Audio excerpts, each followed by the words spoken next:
Araw po sa lahat ng mga narito ngayon sa lugar na ito. Maraming salamat sa Diyos at hinipo kayo ng Panginoon upang samahan kami sa pagpapahid ng aming Certificate of Candidacy. Dahil ito ang huling araw ng pagpapahid ng Certificate of Candidacy. May mga nagtatanong, Brother Eddie, 78 years old ka na. Bakit ayaw mo pang tumigil? Dapat mag-enjoy ka na sa buhay mo.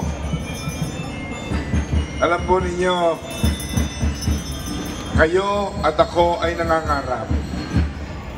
Kung hindi man sa panahon natin, sa panahon ng ating mga anak at mga apo, ay matikman man lang nila yung pangarap natin. Pangarap nila Rizal, nila Bonifacio, nila Mapili, nila Jacinto, na dumating ang araw ng mga Pilipino ay maitaas naman ang antas ng kanilang pamumuhay sa mundong ito at magkaroon ng paggalang ang International Community of Nations. Nabasa ko nung sometime in 2003, kilala niyo si Brother Eddie, hindi naman ako politiko.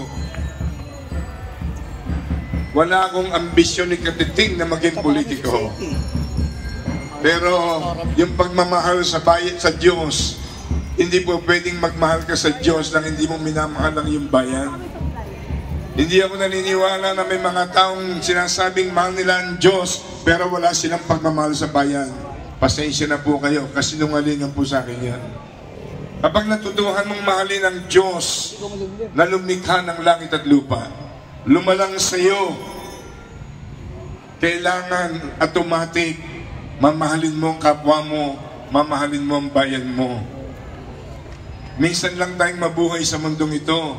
Lahat ng maranasan natin sa mundong ito, maganda, masama, pagdating sa buhay na walang hanggan, dalawa lang ang ating pupuntahan.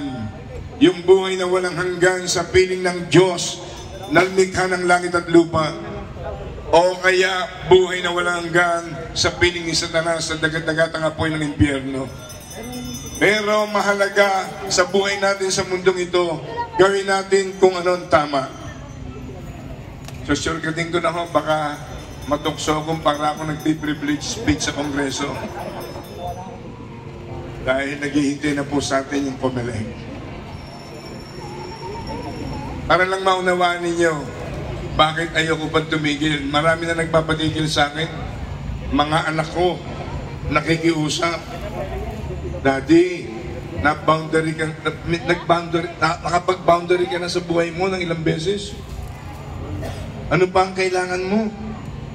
Kung gusto mo ako magpapasweldo sa iyo, tumigil ka na lang. Mag-enjoy ka na lang sa mga apo mo. Pero may isang example po akong bibigay sa inyo. Marami, pero isa lang bago tayo umalis sa lugar na ito. Nung pong nakaraang last year ho, nung magkaroon ng first day ng hearing sa budget, sa research ng Sibak Party List, ni-research namin yung makapal na budget ng Pilipinas. Makapal. Natuklasan namin ang iba-ibang klase ng source ng corruption. Alam namin lahat, bakit naghihirap ang Pilipino? Pahirap ng pahirap.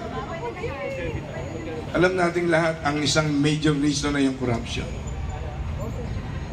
Di ako pinagpalista. Mag-i-interpellate ako. I-interpellate ko yung 4 na major cabinet members na siyang nagkatha ng total budget ng Pilipinas. Ang budget po natin supposed to be ngayong taon na ito ay 5.76 trillion. First day ng public hearing sa budget, ako pinagpalistang maaga, alas 8 pa lang, andun na ako mula sa Bulacan.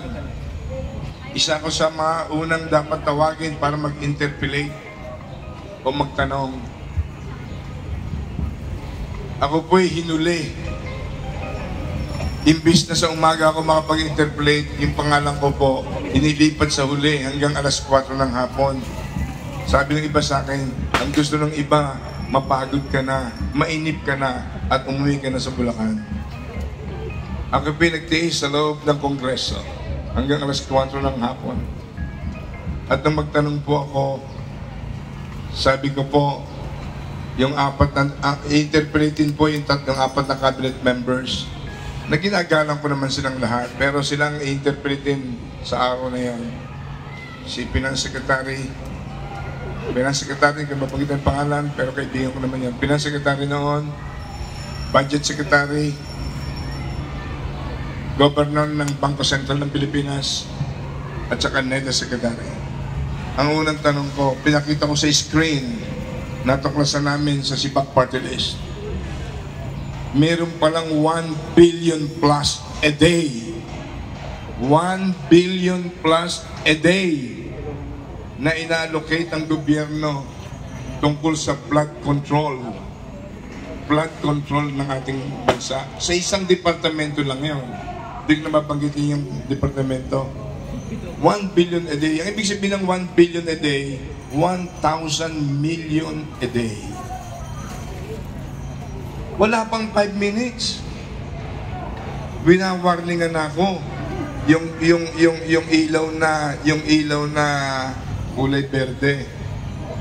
Nung makalaan ako ng 5 minutes, pinatitigil na ako. Sabi ko, bakit yung ibang congresswoman, nakalampas ng 5 minuto, napayagan ninyo? Sorry, your time is up. Your time is up. Ginegable na po ako, ginegable. Binastos po talaga ako ng presiding officer doon sa hearing na yun. First day, last year. Ako po'y napilitang sumigaw. Madam Chair, bigyan mo ako ng konting panahon pa para tapusin ang aking interpellation. Sorry. Ginegable po. Kung hindi pa ako tumigil, makukuha ko sa Sergeant of Arms ng Kongreso. Sabi ko, budget lang ng anti-flood control, budget lang ng flood control sa isang departamento, 1 billion a day. 1,000 million a day. Natakot na agad sila. Baka tuloy-tuloy ang question ko sa napuntang bulsa, yung 1 billion a day. Kung hindi natin kayang questionin yung 1 billion a day, paano natin mako-question yung budget taon-taon dito sa taon na ito ay 5.76 trillion. Alam niyo ba ibig sabihin ng 1 trillion? Ang ibig sabihin ng 1 trillion ay 1,000 billion. 1 trillion yun. Ito, 5.76 trillion.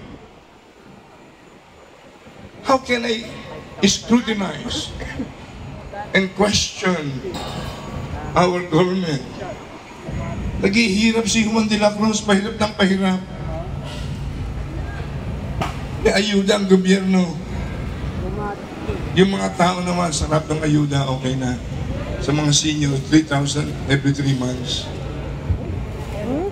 Kinakalimutan nila, yung nagbibigay ng kanilang mga ayuda, aramihan sa kanila, kundi man lahat. Siya rin dahil kaya naghihirap ang sambayan ng Pilipino. Palagay niyo ba, makakatulog ako ng medbig sa gabi, kalimutan ko ng bansa. Kaya po, tinanggap ko uli ang hamong kahit sa third term ay pangunahan ang Citizens Battle Against Corruption. Hindi po ako nawawala ng pag-asa. Pag nagising natin ang sambayan ng Pilipino, nagkaroon ng People's Commission for Truth. Kasi outnumbered tayo sa Kongreso